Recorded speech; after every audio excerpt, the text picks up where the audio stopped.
Now let's look at how we will create color and patterns with shaders.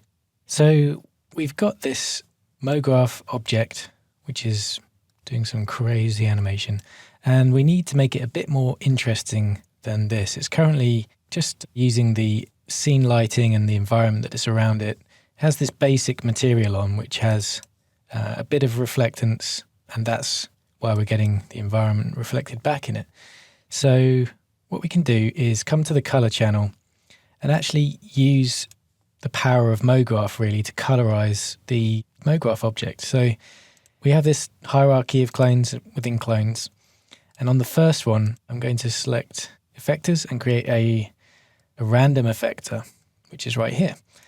And that's going to start moving these around. So we're going to turn that off, and we're interested in the color mode. So we want to give these clones a random color. So we're going to turn that on. And next I'm going to just drop the cloner into this little list that we have here. So we're nice and organized. And with that random effector still selected, I'm going to just change the mode to add. Now if I take that material off, because this is overriding what I've just done, you can see we're going to get a random color on those clones. So if I turn off the main clone, you can see it's randomizing each clone, and then all we're doing is cloning that again. So you get this more complex looking pattern. So how do we use that? Because we want to add back in the reflection and all that goodness. We have our color tab open, and I'm just going to drop the material on so we can see what we're doing while we work. So it's gone back to normal, and in the texture field we can use shaders, and MoGraph has some special ones. So we're going to use a color shader, and that will tell this material, look at, and as long as it's dropped on a MoGraph object, the indexes of the clones and the information that's stored here, and bring it back and display it in this channel of the material. So now we've got those random colors in the color channel, and that's stored there. So when we render now, we have the random color and we have the reflections as well. You can see just here. So what can we do now to make this a bit more interesting? Well, maybe we want to make it a bit bumpy. We can just come into the bump channel and choose a texture. It needs something. It needs a texture, otherwise it won't work. So I'm going to come down here and choose a tile surface. And coming into this, you can do all sorts with these tiles. Just change the pattern and the coloring and things like that. We're interested in the waves 1 pattern because I'm going to make this first color black. So I'm just going to drag. See, if I click on this grout color here and just click and drag, I can actually copy it into the tiles 1 color. And I might reduce the scale a bit as well. You can see the material preview updating. Let's increase the bump strength so we can see the effect, and we'll take advantage of the new parallax offset in release 18. So we'll just increase that a bit as well, maybe like so. So now you can start to see, hopefully, if we just come in here a bit, you can start to see that the bump channel is offsetting or giving us the illusion of a bumpy surface. Let's bring up our interactive render region and we can see that a bit better. Alt-R, and we'll just increase the quality. So we're getting this bumpy surface using this pattern.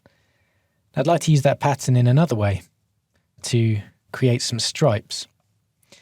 So what I can do is come back into the material, and if I enable the diffusion channel, and we know that the diffusion channel will affect the color channel, making it either brighter or darker.